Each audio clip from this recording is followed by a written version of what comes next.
Sports کے بارے boxing کے بارے آپ کا کیا خیال ہے کہ باکسنگ جی کوئی تو یہ کہتے ہیں کہ بین کر دینی چاہیے، بہت ڈینجرس ہے،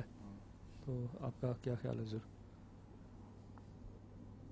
کھیلوں میں ایک فیکٹر تو ہوتا ہے نقصان کا، لیکن بروٹیلٹی اگر بڑھ جائے اور آرٹ کم ہو جائے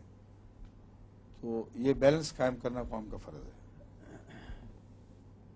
ایک رجحان اس طرف بڑھتا جا رہا ہے کہ ہے تو کھیل،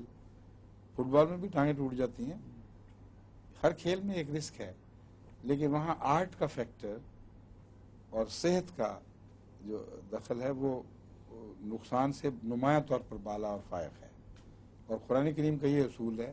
حرام و حلال کو طے کرنے میں، جہاں معین نہیں ہے وہاں ہر جگہ یہ اصول چلتا ہے۔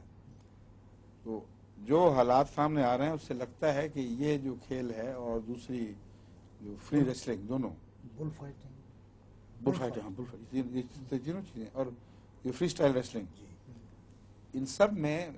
بروٹیلٹی کا فیکٹر زیادہ ہے۔ انہوں نے اس وقت تک صرف یہ محسوس کیا ہے کہ جو شخص کھیل رہا ہے اس کو چوٹ لگ کر اس کے دماغ پہ اثر پڑ سکتا ہے، یہ سوچ کی طرز غلط ہے۔ میں جس بروٹیلٹی کی بات کر رہا ہوں وہ سوسائٹی پر اثرات کا تعلق ہے۔ چھوٹے بچے بھی جب ریسلنگ میں دیکھتے ہیں یوں مار رہے ہیں اور یوں مارتے ہیں اور بل فائٹ کرتے ہیں، ان سے ان کا انسانی قدروں کا معیار گر جاتا ہے اور بہیمیت کے جذبے زیادہ نمایاں ہو جاتے ہیں۔ قومی تربیت پر جن کھیلوں کا بہت برا اثر پڑے، وہاں تماشے کا ایلیمنٹ اس کے مقابل پر کوئی حیثیت نہیں رکھتا، وہ تماشا نہ ہو تو بہتر ہے۔